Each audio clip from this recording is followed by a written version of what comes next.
Oke, selamat pagi Bapak Ibu sekalian. Haleluya. Bapak Ibu, hari Kamis sampai Sabtu kemarin kita sudah melangsungkan doa puasa Bapak Ibu ya. Ada 117 peserta yang ikut dari akhir pekan kemarin dan saya mendengar kesaksian-kesaksian yang luar biasa ya. Beberapa rekan-rekan yang ikut, wah saya masih merasakan hawanya sampai ke sini ya Bapak Ibu ya, luar biasa sekali. Oke Bapak Ibu, sebelum memulai kita mendengar sharing firman hari ini, mari kita baca Efesus 4 ayat 13 sampai 15, masih menjadi ayat fokus kita sepanjang tahun 2022. Efesus 4 ayat 13 sampai 15, kita membacanya bersama-sama. 1, 2, 3. Sampai kita semua telah mencapai kesatuan iman dan pengetahuan yang benar tentang anak Allah, kedewasaan penuh, dan tingkat pertumbuhan yang sesuai dengan kepenuhan Kristus. Sehingga kita bukan lagi anak-anak yang diombang-ambingkan oleh rupa-rupa angin pengajaran, oleh permainan palsu manusia dalam kelicikan mereka yang menyesatkan, tetapi dengan teguh berpegang kepada kebenaran di dalam kasih, kita bertumbuh di dalam segala hal ke arah Dia, Kristus yang adalah kepala. Dan bulan September Bapak Ibu sadar tidak sadar kita terus mendalami tentang permainan palsu ya, kelicikan manusia dan dunia yang menyesatkan kita. Nah hari ini saya akan bicara tentang truth and deception, kebenaran dan tipu daya atau muslihat, kelicikan begitu ya Bapak Ibu ya. Nah tahun 2000, by the way Bapak Ibu, khotbah saya kali ini mungkin agak sedikit berbeda dari cara saya khotbah yang sebelumnya. Kalau diibaratkan dengan drama Korea ya Bapak Ibu ya, jailah drakor ya. Episode awal ini membingungkan, ini siapa, ini apa, ini maksudnya apa.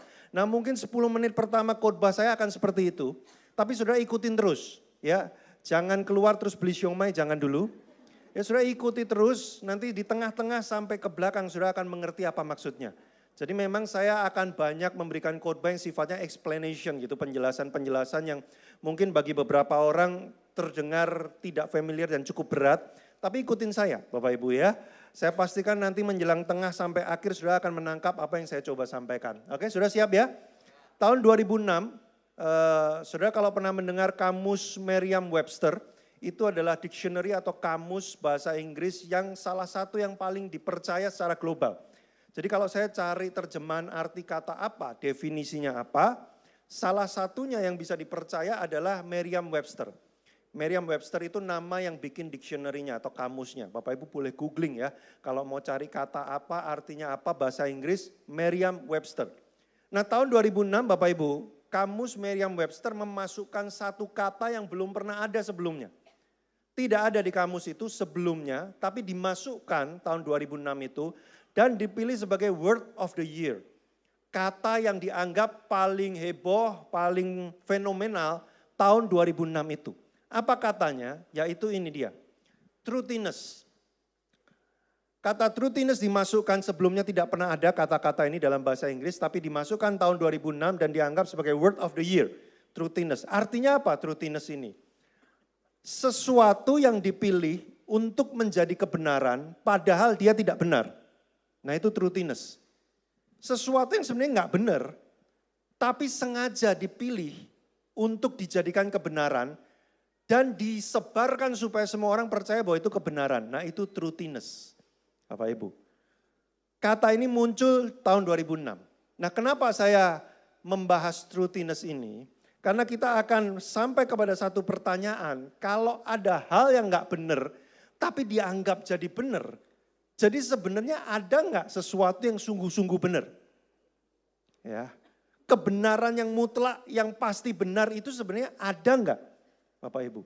Pertanyaan ini penting untuk dijawab. Kenapa? Karena sejak ratusan tahun yang lalu sampai sekarang, ada sebuah filosofi, sebuah konsep, sebuah pengajaran yang terus diajarkan dari generasi ke generasi. Bahkan di anak-anak muda kita sekarang makin gencar hari-hari ini diajarkan, yaitu apa? Ini dia. Kalimat yang bunyinya seperti ini. Tidak ada yang sungguh-sungguh benar. Ya, di dunia ini nggak ada yang sungguh-sungguh benar. Semuanya tuh relatif. Menurut saya benar, belum tentu benar menurut kamu. Menurut kamu benar, bisa jadi menurut saya nggak benar. Jadi relatif. Contohnya apa? Contohnya JIW itu ganteng nggak? Menurut saya sih saya ganteng banget gitu ya. Tapi menurut sebagian dari Anda mungkin Anda pret gitu ya. Relatif ya. Menurut saya begini, menurut kamu begitu. Jadi nggak ada sebenarnya yang sungguh-sungguh benar. Semuanya relatif. Ada yang namanya moral relativism. Moral itu relatif. Membunuh orang itu jahat nggak? Ayo ya. Mungkin bagi kita akan kita bilang, wah membunuh orang mah jahat. Tapi mungkin ada satu komunitas atau satu kelompok orang tertentu yang akan berkata, orangnya kayak apa dulu. Wah kalau nyebelin banget sih nggak apa-apalah. It's okay dia dihilangkan aja. Jadi membunuh orang jadi relatif, bener apa nggak benernya. Nah ini yang disebut dengan relativism. Dan hari-hari ini banyak pengajaran seperti ini. Di mana-mana, kemudian efeknya apa? Efeknya begini, buat kamu Yesus itu Tuhan.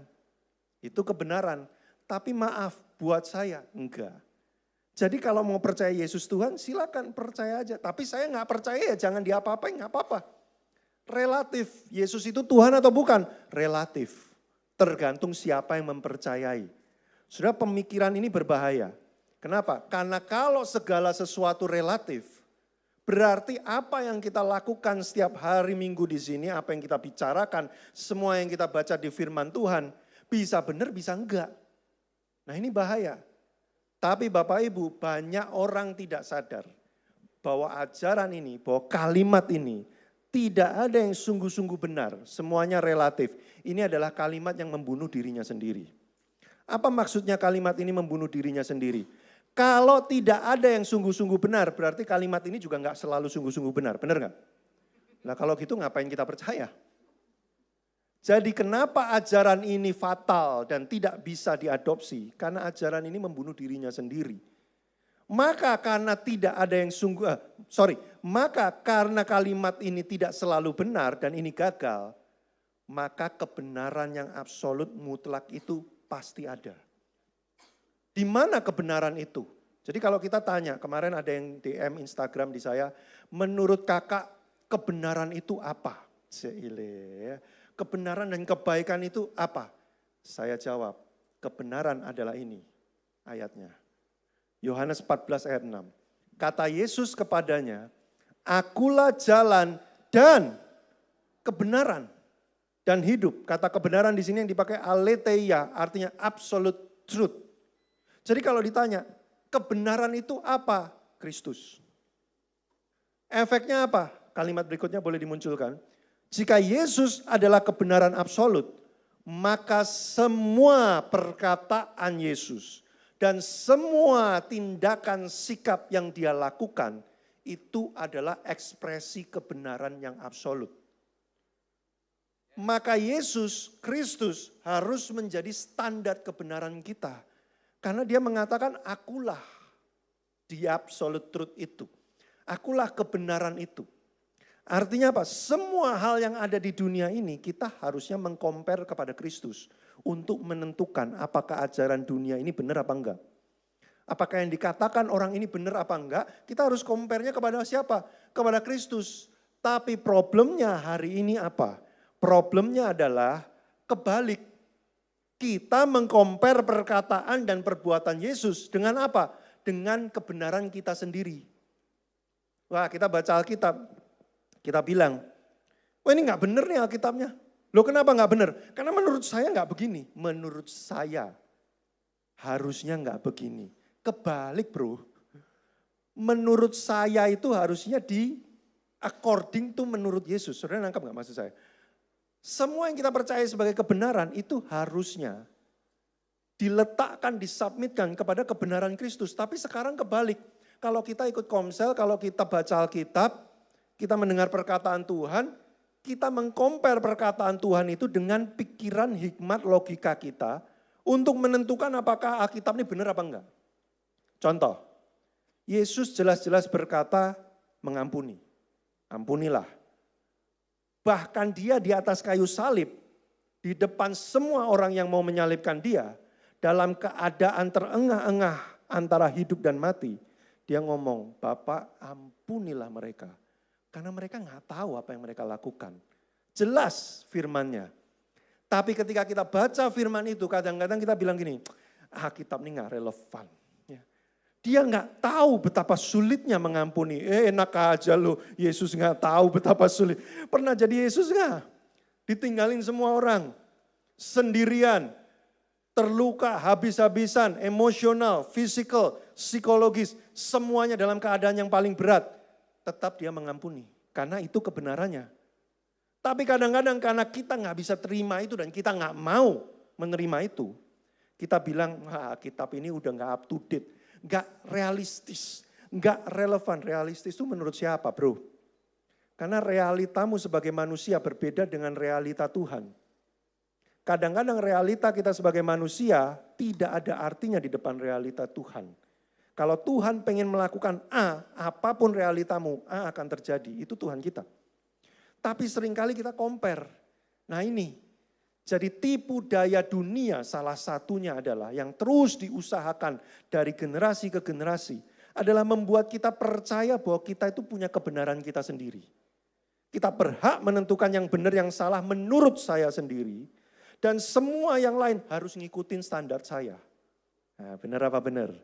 Ya, contoh, lu udah pernah belum makan bakmi misalkan bakmi acong gitu ya. Udah pernah belum makan bakmi acong? Pernah. Enak kan bakmi acong kan? Biasa aja. Selera lu payah. Loh, nuduh orang selera payah berdasar kebenaran siapa? Saya. Karena standar saya bakmi yang enak itu seperti ini. Kok lu gak enak, berarti lu payah selera lu. Sudah lihat? Saya. Standar kebenarannya. Ya. Ini berlaku di berbagai macam. Dan yang pusing sekarang dengan adanya Instagram, YouTube, media sosial, semua orang mengatakan standar kebenaran mereka di bisnis, keuangan, psikologi, bahkan spiritual, macam-macam. Wah, kita bingung. Jadinya yang benar yang mana? Makanya selalu orang yang tidak berpegang pada firman dan pada Kristus di tengah dunia hari ini, dia akan pusing menentukan mana yang benar, mana yang salah. Karena semua manusia jadi benar sekarang ini. Influencer namanya. Ya. Influencer ini menginfluence kita. Dan mereka berkata, saya yang benar, saya yang benar, saya yang benar. Investasi yang benar, begini. Tapi semua orang bilang benar. Wah, kita pusing. Makanya Bapak Ibu, apakah ada sesuatu yang sungguh-sungguh benar? Ada, Kristus namanya. Kebenaran yang kamu pilih untuk kamu percayai menentukan caramu hidup, saudara. Kalau kamu mempercayai sesuatu yang salah tapi kamu anggap benar, hidupmu kelihatannya benar tapi salah. Makanya kau harus menentukan benar-benar mana yang saya mau percayai dalam hidup ini. Jawabannya jelas. Kristus bilang, akulah jalan dan kebenaran dan hidup. Ini kunci saudara, hidup di tengah dunia seperti sekarang. Saudara, saya mengibaratkan kita ini seperti ada di tengah tsunami opini. Opini itu banyak, pendapat itu banyak membanjiri kita setiap hari, saudara. Kalau kita nggak tahu kita mau pegangan sama apa, kebenarannya yang mana, kita akan swipe out, kita akan tersapu oleh opini-opini ini. Dan kita pikir, oh ini benar, ini salah. Karena banyak orang Kristen sekarang merasa, ya cerai aja gampang, habis itu kawin lagi, nggak cocok cerai lagi, habis itu kawin lagi, sampai ketemu yang cocok. Itu sekarang jadi biasa. Pernikahan sesama jenis 20 tahun yang lalu, majority orang akan bilang itu tidak benar. Tapi hari ini mendadak banyak sekali orang bilang itu benar. Dan ketika kita bilang jangan, nggak boleh, kita yang jadi nggak benar. Sudah lihat bagaimana dunia bisa molak-malik bahasa Jawa, maaf. Sudah lihat dunia itu bagaimana bisa puter-puter gitu ya. Dan yang muter-muter siapa? Ya influencer-influencer ini.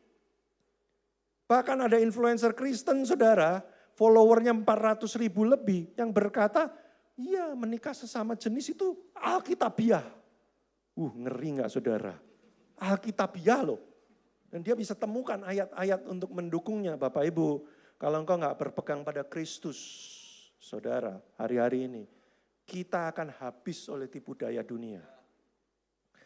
Makanya ada ayat Kejadian 3 ayat 5, saudara, sejak Adam dan Hawa, sejak manusia pertama, iblis sudah menipu dengan cara seperti ini. Tetapi Allah, ini kata-katanya ular ya, ngomong sama Hawa. Kenapa kamu gak boleh makan buah itu? Padahal kalau kamu makan buah itu, Allah tahu bahwa pada waktu kamu memakan buah terlarang itu, matamu akan terbuka dan, nah ini kalimat yang warna biru penting. Kamu akan menjadi seperti Allah, yaitu dalam hal apa? Tahu tentang yang baik dan yang jahat. Artinya begini, kamu akan punya kebenaranmu sendiri. Tanpa Allah kamu bisa menentukan mana yang baik, mana yang jahat, mana yang benar, mana yang enggak benar. Kamulah Tuhannya. Sejak Adam dan Hawa, manusia coba ditarik oleh iblis kemana? Ke sini. Untuk mempercayai bahwa sayalah yang menentukan untuk hidup saya sendiri. Yang benar apa, yang enggak benar apa. Saya jadi Tuhan atas diri saya sendiri. 2 Timotius 3 ayat 2-5, peringatan Paulus tentang keadaan manusia akhir zaman. Banyak ayatnya tapi sudah fokus sama yang warna biru saja. 1, manusia akan mencintai dirinya sendiri. Dia menjadi pusat atas dirinya sendiri. 2, tidak mempedulikan agama. Dalam bahasa aslinya, terjemahannya, alergi kepada Tuhan. Sudah pernah lihat orang alergi? Ya, alergi udang. Terus dikasih udang di depan dia. Apa yang dia lakukan? Enyahkan, jauhkan udang ini daripadaku. Itu alergi. Orang alergi dengan Tuhan, itu begini. Udah, jangan ngomongin Tuhan, jangan bawa-bawa Tuhan. Kalau ada Tuhan jadi ribet semuanya. Ya, udah. Kita ngomong asik-asik aja, jangan masukin Tuhan ke dalamnya. Begitu Tuhan datang, kisruh kita. Ya, alergi. Kalau diajak ngomong soal Tuhan, alergi. Kenapa? Karena nggak mau Tuhan menguasai hidupnya. Maunya saya berkuasa atas hidup saya sendiri. Berikutnya, lebih menuruti hawa nafsu daripada menuruti Allah. Artinya apa? Keinginan saya di atas keinginan Tuhan. Terakhir, mereka beribadah, tapi pada hakikatnya mereka memungkiri kekuatannya. Saudara, tiap hari Minggu mungkin mereka duduk, dengerin khotbah, tapi dalam hatinya, bohong. Apa? Enggak gitu lagi penjelasannya. Wah, kamu mah berlebihan, lebay banget. Tiap minggu saudara, mereka datang, ibadah, ikut PWC, ikut apa. Tapi enggak percaya dengan kebenaran yang Tuhan berikan. Saudara, ini kondisi manusia akhir zaman. Sejak Adam dan Hawa, sampai menjelang kepada kesudahannya, iblis tidak berhenti bekerja. Untuk apa? Bukan muncul di lorong gelap toiletmu, bukan. Ya, itu kebanyakan nonton film horor. Kita pikir Tuhan bekerjanya gitu, iblis bekerjanya gitu ya, gelap-gelap, gitu ya. Enggak, saudara. Dia bekerja keras membuat supaya apa? Supaya kita semua manusia percaya bahwa kitalah Tuhannya. Kita yang tentuin sendiri yang benar, yang mana, yang salah, yang mana. Nggak usah pakai Tuhan, nggak usah pakai Alkitab. Sudah pernah dengar gitu nggak? Ada teman ngomong gitu ya. Udah nggak usah baca Alkitab, nggak usah doa, nggak usah Tuhan-Tuhanan. Aku juga tahu yang benar yang mana. Kalimatmu itu aja udah menunjukkan lu nggak benar. Tapi merasa diri benar, truthiness. Nah itu tadi, nggak benar tapi dianggap sebagai benar. Sudah ini kondisi manusia pada akhir zaman. Makanya saya katakan dunia atau iblis akan terus membuat supaya manusia memiliki kebenarannya sendiri. Kenapa? Karena kalau manusia udah punya kebenarannya sendiri, dia akan tinggalin Tuhan. Dia nggak butuh Tuhan. Dia merasa Tuhan itu nggak penting. Saya sudah tahu apa yang benar buat diri saya sendiri. Sekarang saya akan bongkar. Nah ini kita masuk tips. Kayak seminar ya. 3 hal. 3 cara iblis menipu kita, menggoda kita, membuat kita itu masuk ke dalam jerat dia. Gimana caranya? Bagaimana cara dunia atau iblis memperdaya kita? Saudara, clue-nya, petunjuknya ada di perumpamaan tentang penabur. Menarik sekali. Saudara masih ingat 4 jenis tanah? Perumpamaan penabur 4 jenis tanah. Ya. Yang ketiga, nah ini perumpamaan yang ketiga. Ya. Kalau yang pertama kan benih ditabur di atas trotoar, ya enggak bertumbuh. Itu artinya orangnya denger aja enggak. Ya, gitu ya. Ayo ke gereja, gitu ya. Ayo denger firman, ya. Denger aja enggak, gitu ya. Jadi benihnya ya udah enggak jadi apa-apa. Ya. Yang kedua, ditabur sebentar, tapi burung ngambil. Nah, itu denger tapi enggak ngerti. Itu apa sih tadi? Tadi yang khotbah ngomong apa sih? Kurus gitu, ngomong enggak jelas gitu ya. Apa sih tadi? Ya, padahal 45 menit loh di sini ya. Tapi pulang-pulang, gimana? Tadi ke gereja, dengerin apa? Nggak tahu. Ya, pokoknya rame aja. Wang wung gitu ya. Lah itu, Dengar, tapi nggak masuk. Jadi sudah ditebar, diambil oleh burung. Nah yang ketiga, masuk. Dengar, masuk, sempat bertumbuh, tapi dihimpit. Sampai akhirnya mati dan tidak menghasilkan buah. Sudah dihimpit agak berbeda sama digencet. Kalau digencet tuh, lu rasain, lu jebret, itu digencet. Kalau dihimpit tuh pelan-pelan saudara ya. Ngek, kok tambah sesek ya. Aduh ngap ya, tiba-tiba mati. Nah itu dihimpit. Nah cara iblis, tipu daya dunia, membuat kita teralihkan dari kebenaran yang absolut yaitu Kristus. Adalah kita pelan-pelan dihimpit. Kelihatannya kita bertumbuh, dibiarin nggak apa-apa sama iblis. Dengar firman nggak apa-apa, tapi dia pelan-pelan akan himpit. Caranya bagaimana? Ini dia, membongkar 3 cara iblis menipu kita. Jaile. Ya, cuman di sini nih adanya nih. Oke. Ditaburkan di tengah semak duri, itulah yang mendengar firman itu. Lalu kekhawatiran dunia, lalu tipu daya kekayaan, lalu keinginan-keinginan akan hal yang lain. Sudah akan saya jelaskan bagaimana ceritanya 3 hal ini bisa menipu kita lalu mengalihkan kita dari Kristus. Boleh dimunculkan slide berikutnya. Sudah pertama, ini caranya, sudah waspadai. Iblis atau dunia akan terus menggoda kita dengan banyak keinginan. Sudah dibikin pengen macam-macam akan dunia ini. Wah pengen ini, pengen itu. Sudah lihat dunia ini gak pernah berhenti kan membuat kita pengen kan. Ya, siapa yang hidupnya sudah 300 tahun coba ya. Sejak 300 tahun yang lalu kalau ada ya, Highlander di sini ya. Wah 300 tahun ya. Sejak zaman itu sampai sekarang pasti ada yang dipengenin. Selalu ada yang baru yang diinginkan. Benar gak saudara? Ya, udah punya sepatu 500 pasang. Tetap ada yang pengen dibeli lagi. Kenapa? Karena muncul terus. Nggak pernah pabrik sepatu itu ya, diskusi board of directornya gitu ya. Kita ini udah bikin ribuan jenis sepatu, udahan yuk. Nggak capek ya bikin sepatu terus ya? Enggak. Mereka kalau meeting apa yang diomongin? Model kayak apa lagi yang kita munculkan?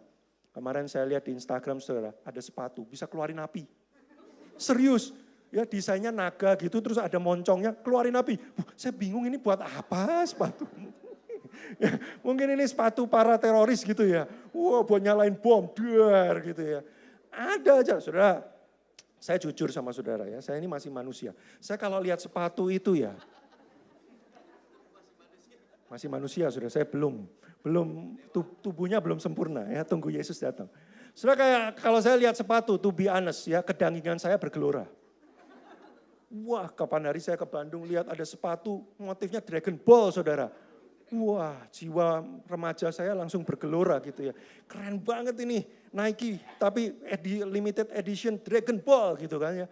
Sudah bayangin, ini terus keinginan kayak gini nih bukan cuma sepatu, segala hal dalam hidupmu. Yang paling kelihatan sudah dipicu untuk pengen apa? Pengen sukses. Punya jet pribadi, caile. Wah pengen ini, itu, ini. Dan semua influencer yang saya bilang tadi itu, yang kurang ajar itu. Terus ngomporin terus kan, supaya saudara pengen. Saudara ada gak di antara Anda pengen jadi Elon Musk? Wah, orang terkaya nomor 1 di dunia sekarang. Bill Gates sudah lengser, nomor 5 sekarang. Ya. Elon Musk, wah keren banget loh Elon Musk. Cuman pakai kaos oblong hitam aja. Ketemu presidennya hormat-hormat ya.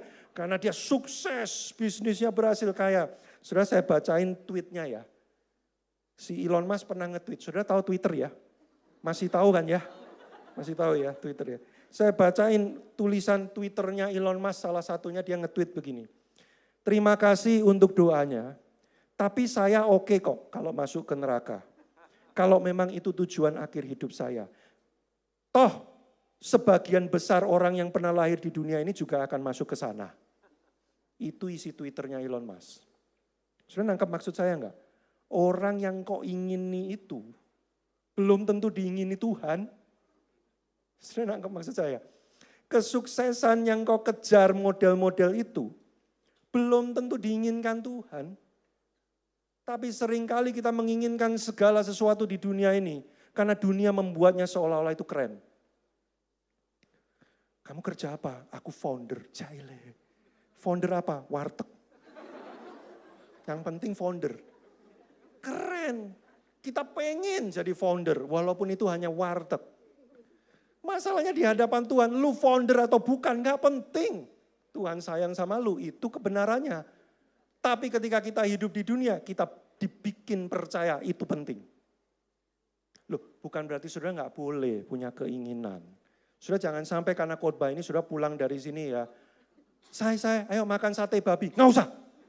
Itu hawa nafsu. Keinginan duniawi, makan sate babi. Udah kita pulang, mutih. Tahu mutih gak saudara? Ya, makan nasi putih. Saya, ayo kita ke mall, habis ke gereja kita ke mall. Nggak usah, keinginan duniawi. Ya, kita ikat diri kita di rumah. Bukan, tujuan khotbah saya bukan itu saudara. Tapi saudara harus paham, banyak sekali keinginan-keinginan yang ditawarkan dunia ini. Membuat saudara pelan-pelan beralih dari Kristus kepada hal-hal yang kelihatannya menarik ini loh. Ya jadi pengen ngejar itu, tadinya ngejar Kristus ya, ku ingin tetap di sini, wah di hadirat Tuhan. Begitu ada dunia, kayaknya nggak pengen lagi deh ya, kayaknya yang di sini lebih keren. Sudah nangkep maksud saya nggak? Jangan sampai engkau mengejar dunia sampai engkau kehilangan Tuhan. Saudara boleh mengejar beberapa hal di dunia ini sepanjang tanganmu tetap berpegang pada Tuhan.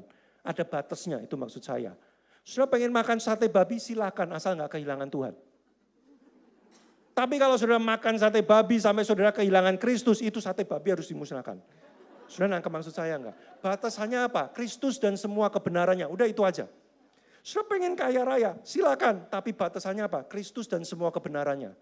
Kalau perjalananmu membuat engkau perjalananmu menuju kaya raya, membuat engkau pelan-pelan melepas Yesus. Ini maksudnya iblis. Ini tujuan iblis. Dia memberi umpan keinginan-keinginan yang menarik. Sampai kita yang tadinya berpegang pada Kristus. Pelan-pelan, wow masih pegang sih. Tapi matanya mulai lihat. Keren juga ya. Seru juga ya. Wah kan cuma deket-deket gak apa-apa. Ya gak apa-apa. Tanpa sadar, pling. Dan mulai lari. Mengejar. Itu cara iblis gimana? Keinginan. Boleh dimunculkan lagi tadi 3 langkah tadi. Setelah diiming-imingi oleh berbagai macam keinginan, ya hati-hati ya. Kita akan masuk ke jeratan kedua. Setelah pengen macam-macam, lihat rekening nggak cukup. Wah aku pengen ini, aku pengen begitu, tapi duitnya nggak ada. Masuk kita ke jerat kedua, tipu daya kekayaan. Aku harus jadi kaya supaya aku bahagia di dunia ini. Supaya aku mendapatkan apa yang aku inginkan, aku harus kaya. Saya nanya saudara, indikator kaya itu kalau income bersihmu sebulan berapa? Coba jawab. Income bersihmu sebulan berapa kamu disebut kaya? Coba jawab. Jawabannya pasti beda-beda. Itu namanya tipu daya, enggak ada yang jelas. Ada orang sebulan dapat income bersih 100 juta, dia enggak merasa kaya. Kenapa? Karena keinginan dia lebih daripada 100 juta itu. Masih banyak yang dia inginkan, kurang 100 juta.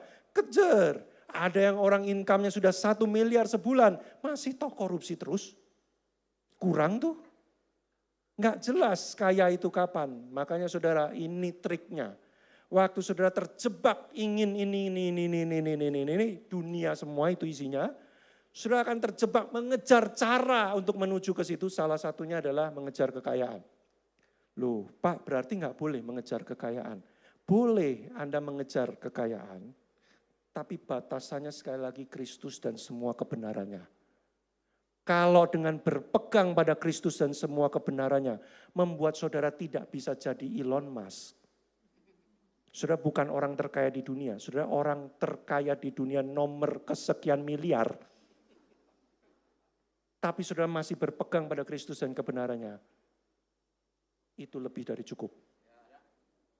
Tapi kalau saudara menjadi seperti Elon Musk dan saudara melepas Kristus dan sebuah kebenarannya, itu maksud iblis. Saudara nangkep maksud saya? Keinginan, tipu daya kekayaan. Lalu yang ketiga, kalau saudara sudah ngejar dan nggak dapat, nah ini dia amsyongnya. Ya, banyak pengen ngejar ini itu, investasinya bodong, ya kan, malah boncos, pusing, masuk ketiga, khawatir. Saudara khawatir itu adalah fokus yang salah tempat. Waktu fokusmu pada Kristus, engkau tidak akan khawatir. Apapun keadaan yang terjadi. Tapi waktu pandanganmu diiming-imingi sama hal yang lain sudah geser, sudah nggak lihat Kristus lagi, fokusmu pada kegagalan, kekurangan, hal-hal yang tidak terjadi dalam hidupmu, khawatir datang. Sudah pernah nggak ngalamin khawatir yang kayak, aduh khawatir banget. Di masa-masa sudah khawatir kayak gitu, ingat firman Tuhan nggak? Enggak. Sudah ingatnya apa? Gimana ini? Gimana ini? Aku harus gini, wah panik. Tapi pernah nggak suatu kali waktu di tengah-tengah panik itu tiba-tiba firman muncul. Deng. Terus seketika saudara khawatirnya hilang. Waktu saudara lihat Kristus, apapun yang terjadi, saudara akan tetap tenang. Saudara, kekristenan itu yang tenang bukan sekitarmu. Sekitarmu akan chaos terus. Bahkan Alkitab mengatakan dunia akan makin lama makin chaos. Kekristenan itu yang tenang bukan sekitar kita. Yang tenang adalah di dalam kita. Waktu kita lihat Kristus, kita akan tenang. Tapi waktu engkau geser pandanganmu pada dunia, engkau akan khawatir dan Kristus akan hilang. Ini dihimpit. Firman hilang, mati, tidak berbuah. Urutannya kayak gitu, saudara. Makanya, semua ajaran di dunia ini mungkin banyak yang bagus. Ilmu pengetahuan, teknik ini, seminar ini, apa segala macam, banyak yang bagus. Tapi pertanyaannya, itu membawa kamu kemana? Semakin mencintai diri sendiri, semakin percaya saya bisa punya kebenaran sendiri, atau membawa engkau makin berpegang pada Kristus enggak? Kalau enggak, siapapun influencernya, ini saya katakan sekali lagi, kalau ajaran itu membuat engkau tidak berpegang pada Kristus lagi, siapapun influencernya termasuk JIW, sudah jangan dengerin. Loh, ini benar. Kalau ini membuat saudara melepaskan Kristus dan percaya saya bisa, saya tahu yang benar mana. Saya kejar ini, lepasin Kristus. Siapapun yang ngomong, saudara jangan percaya. Karena jelas kebenaran yang mutlak adalah Kristus dan semua turunannya. Saudara nangkap maksud saya? Yuk berikutnya. Tinggal dikit. Maureen, maaf ya Maureen ya. Istirahat tidak bisa lama-lama ya kalau saya yang khotbah. Saudara, ayat 1 Yohanes 2 ayat 15-17 ini sangat clear sekali. Janganlah kamu mencintai, mengasihi, mengingini dunia dan apa yang ada di dalamnya. Sebab semua yang ada di dalam dunia ini apa? Keinginan daging, keinginan mata, keangkuhan hidup. Bukan berasal dari Bapa, melainkan dari dunia. Masalahnya apa kalau dari dunia? Dunia ini sedang lenyap dengan keinginannya. Itu problemnya saudara. Kalau saudara ikut kejar dunia, saudara ikut dalam lenyap, kebinasaan. Itu problemnya saudara. Nah, saya akan tutup dengan satu case yang terjadi di Alkitab, satu kisah yang menyedihkan. 2 Timotius 4 ayat 10. Paulus menulis curahan hatinya, dia bilang gini, karena Demas telah mencintai dunia ini dan meninggalkan aku. Ia telah berangkat ke Tesalonika. Siapa sih Demas? Coba munculkan. Demas itu salah satu tim inti pelayanannya Paulus. Saudara mau jadi tim inti pelayanannya Paulus itu enggak mudah. Karena Paulus orangnya strict banget. Markus saja pernah di kick out. Gitu ya. Enggak usah ikut lagi. Ya, gara-gara Markus pernah tinggalin Paulus waktu lagi butuh. Paulusnya bilang enggak usah diajak lagi Markus. Paulus orangnya strict. Jadi kalau Demas bisa menjadi tim inti pelayanan Paulus. Menurut saya Demas bukan sembarang orang Kristen. Dia orang Kristen yang sebenarnya teruji. Lalu apa? Kurang lebih sekitar 5-7 tahun dia menyertai Paulus pergi kemana-mana. Dia ikut pelayanan bareng sama Paulus. Bahkan dia pernah dipenjara sama Paulus. Kita aja kalau disuruh nemenin siapa di penjara belum tentu mau, ya kan? Tapi dia nemenin Paulus. Berarti ini orang gak main-main hidupnya, luar biasa. Tapi satu titik saudara, satu ketika Paulus diadili lagi, bahkan terancam dia akan dihukum mati. Di momen itu, Demas tinggalin Paulus. Makanya beberapa ahli Alkitab melihat dari gaya bahasa tulisan surat ini, mereka memberikan dugaan ya, bahwa terjemahan dari kata Demas telah meninggalkan aku, itu dari gaya bahasanya menurut mereka Demas meninggalkan Paulus di saat Paulus lagi susah dan butuh dia. Kurang lebih begitu. Apa alasan Demas meninggalkan Paulus? Bukan takut mati. Karena kalau takut mati, Paulus pasti menulis, Demas telah meninggalkan aku karena dia takut mati. Enggak. Alasan Demas meninggalkan Paulus di momen krusial dalam kekristenan, karena Demas mencintai dunia ini. Saudara, meninggalkan Tuhan itu tidak selalu murtad keluar dari gereja, nggak nongol di gereja lagi. Ada orang-orang yang hari Minggu masih duduk di gereja, tapi hatinya nggak berpaut pada Kristus lagi. Dia duduk di gereja 1,5 jam ibadah, tapi kepalanya, omset tembus nggak ya? Gimana caranya ya supaya tembus ya? Aduh, apa perlu undang pendeta ya, doain ya? Supaya gimana ya? Sudah nangkep maksud saya nggak? Hatinya itu udah nggak ngejar Kristus lagi. Lihat Yesus tuh udah biasa banget. Dengerin kesaksian, orang doain orang doain sembuh, ada orang dibaptis, orang ketemu Tuhan, hadirat Tuhan. Biasa, hatinya tuh udah hambar. Tapi lihat dunia, lihat bisnis yang wah cuana apa, on fire. Bergejolak, membara. Ya, seperti 2 murid Yesus ketemu Yesus di tengah jalan. Hati mereka berkobar-kobar. Tapi ini bukan ketemu Yesus, ketemu cuan. Loh, gak boleh seneng Pak kalau cuan. Boleh seneng. Tapi ketemu Yesus lebih seneng dong, bener gak? Loh iya toh. Sudah, aduh saya gimana ngomongnya ya. Saya dulu tuh LDR sama istri saya. 4 tahun Jakarta Surabaya. Sudah saya cuma bisa ketemu setahun 2 kali liburan semester. Kalau saya ketemu dia, sudah berangkat dari Surabaya ke Jakarta ke Surabaya, berada di depan pintu kosnya, lihat dia, hati saya bergelora saudara, saya senang banget ketemu dia. Sudah nangkep gak? Itu karena matanya masih memandang kepada dia. Banyak orang duduk di gereja, saudara ikut komsel masih, kebaktian rutin masih, ya kadang Zoom, kadang enggak gitu ya.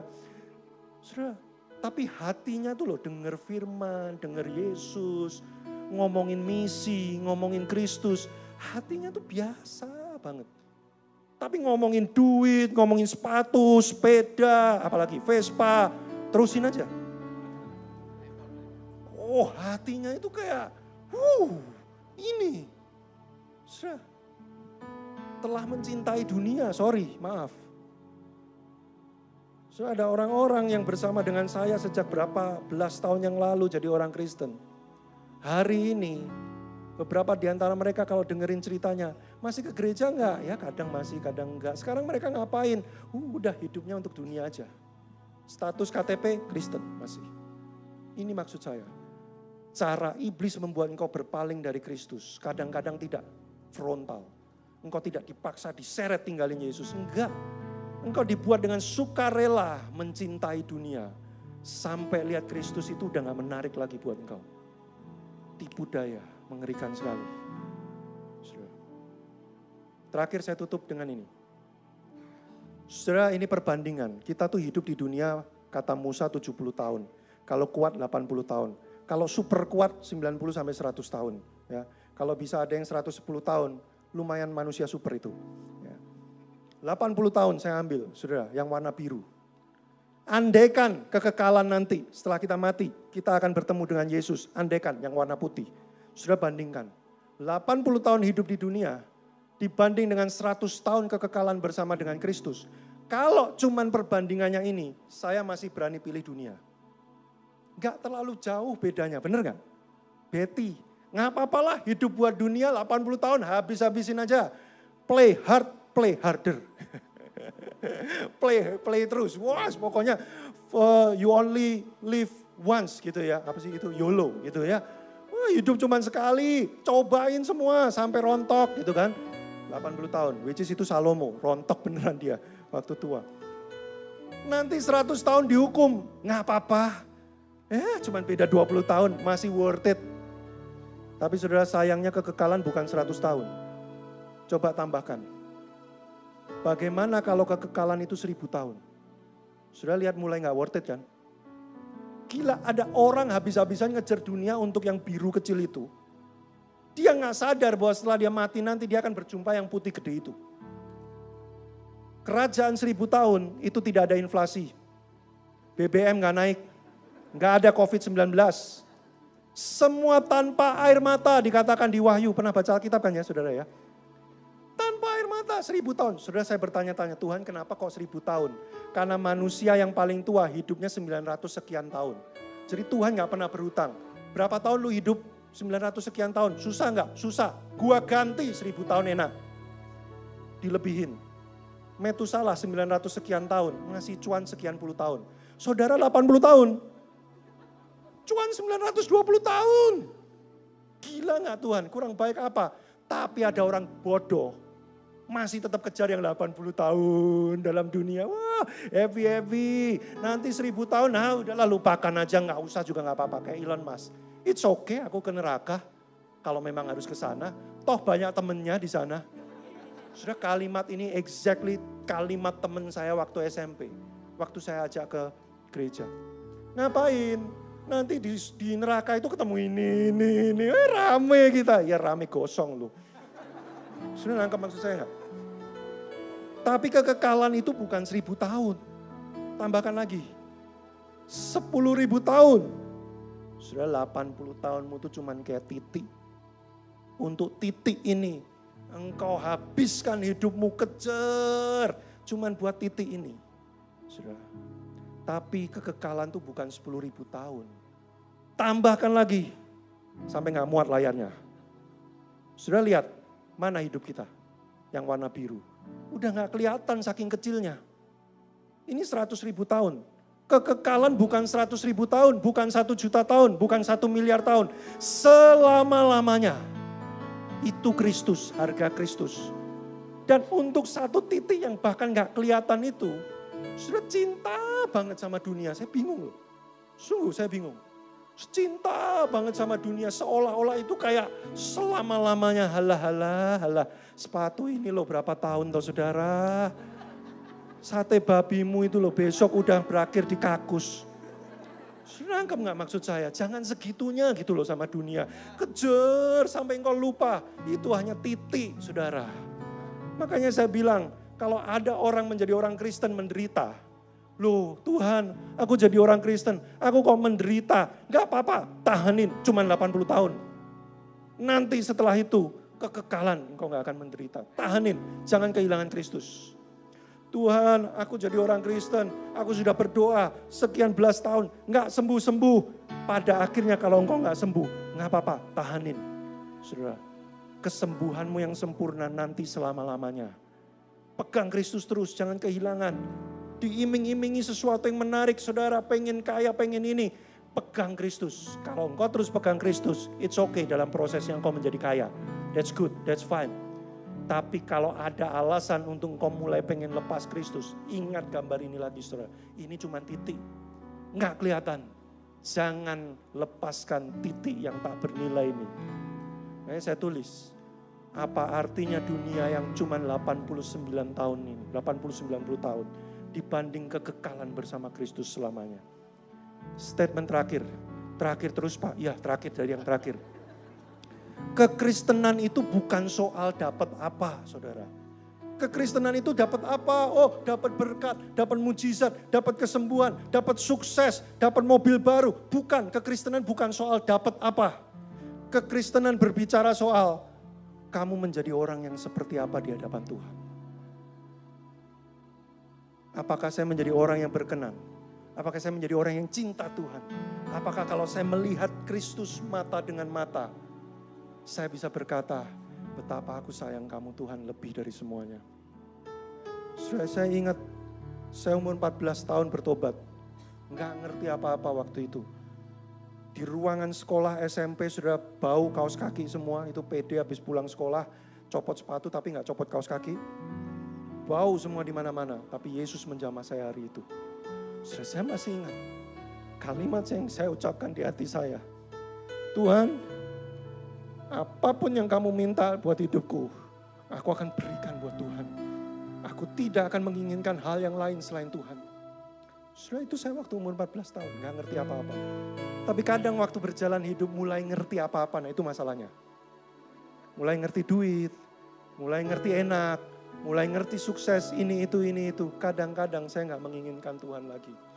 Makanya waktu saya siapin khotbah ini saudara 2 minggu yang lalu, saya berkata, Tuhan, serumit apapun, saya pengen khotbah ini nih.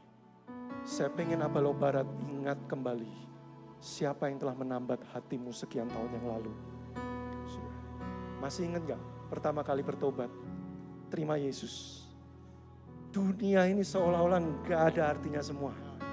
Saya masih ingat di kota saya Madiun, satu gereja.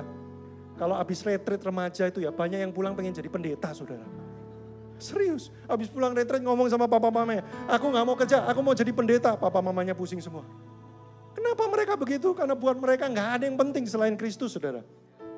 Come on, apa sih dunia ini? 80-90 tahun. Kalau selama 80 tahun itu saya mati tidak menjadi Elon Musk. Bahkan duit saya biasa-biasa saja, pas-pasan saya. Saya bukan founder startup yang keren. Saya bukan siapa-siapa. It's okay. Asal saya pegang Yesus.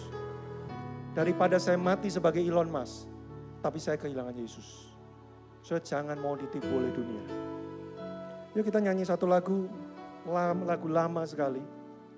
Tapi saya merasa 3 menit ini saudara berikan waktu untuk mendedikasikan hidupmu sekali lagi kepada Tuhan. Yang terutama.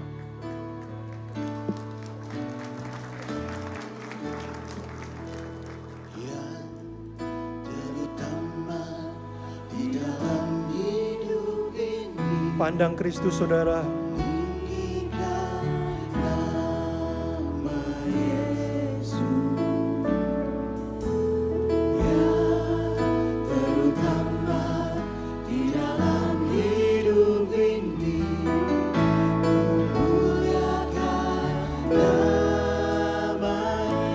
Sekali lagi katakan pada dirimu sendiri.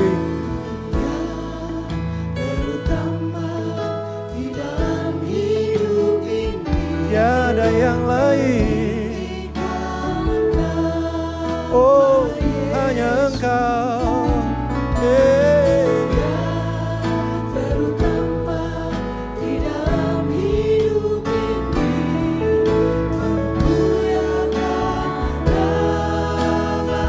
Mari angkat hatimu. Come on.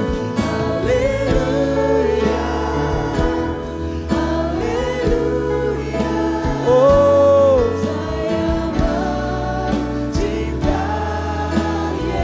Tiada yang lain.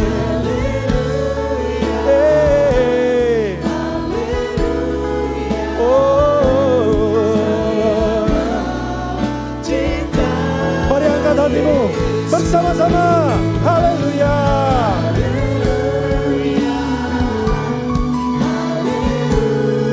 Oh,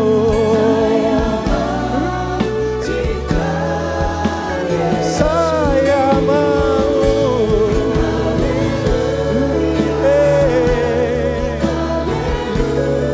Oh, sekali lagi, haleluya.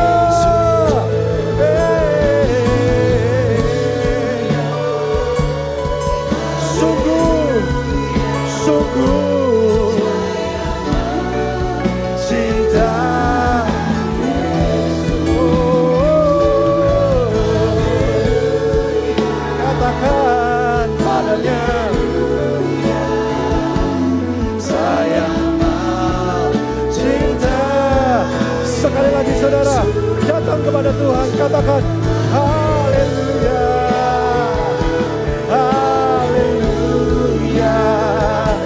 saya mau cinta, oh hanya Engkau Tuhan, haleluya, haleluya, saya mau cinta. Saya mau cinta, saya mau cinta, Yesus. Oh, oh. Haleluya. Mari sembah Tuhan saudara, mari menyembah Tuhan.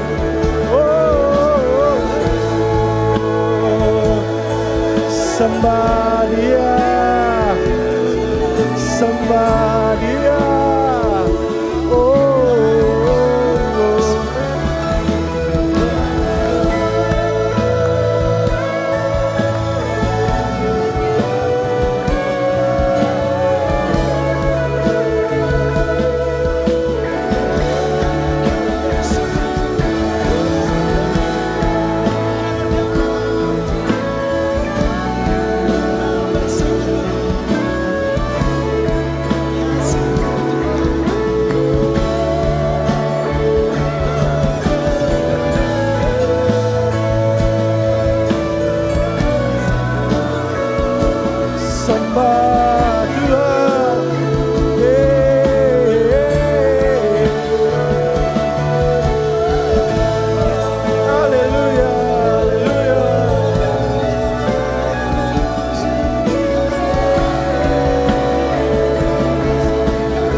Kami Tuhan, tiada yang lain. It's only You. Oh, haleluya.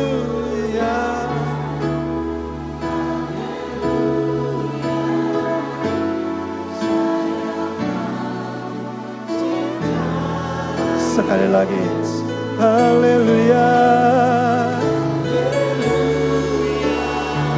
Sampai akhir. Sampai akhir, saya mau cinta Yesus. Oh, haleluya, haleluya. Saya mau cinta Yesus.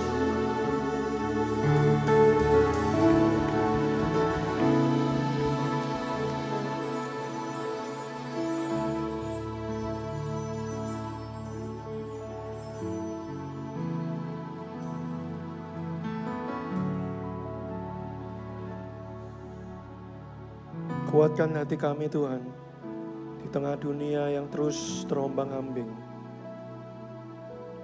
di mana kebenaran menjadi sesuatu yang tidak jelas lagi. Kuatkan hati kami, terus bawa kami mendekat sama Tuhan. Ketika kami mulai mencoba keluar tanpa sadar, kami mungkin mulai meninggalkan Kau, pandangan kami teralihkan. Roh Kudus, bantu kami. Tolong kami, ingatkan kami kembali. Kami mau memegang-Mu, hanya Engkau Tuhan. Setiap jemaat kalau ada di antara kami pagi hari ini yang sedang bergumul, mungkin karena kehidupan kekristenan kami menjadi harus berjuang. Kami harus bergumul, kami harus mengalami masa-masa sulit. Atau mungkin ada di antara kami yang harus berjuang dengan kesulitan hidup. Tuhan, kuatkan kami pada siang hari ini. Berikan kasih karunia-Mu ke Tuhan. Supaya apapun yang terjadi, hati kami tetap teguh, hati kami tetap tenang, tetap memandang kepada-Mu saja Kristus. Tidak kehilangan Tuhan apapun yang terjadi. Apalo Barat, jemaat Tuhan pada siang hari ini, terimalah berkat daripada Allah Bapa, cinta kasih dari Yesus Kristus, penyertaan Roh Kudus, tuntunan, hikmat, pertolongan, penghiburan yang akan menguatkan engkau mulai hari ini, bahkan sampai selama-lamanya, sampai Yesus datang yang kedua kalinya, memberikan kita kekekalan yang penuh kemuliaan. Dalam nama Yesus, terimalah berkat ini. Haleluya. Amin. Tuhan Yesus memberkati. Selamat hari Minggu.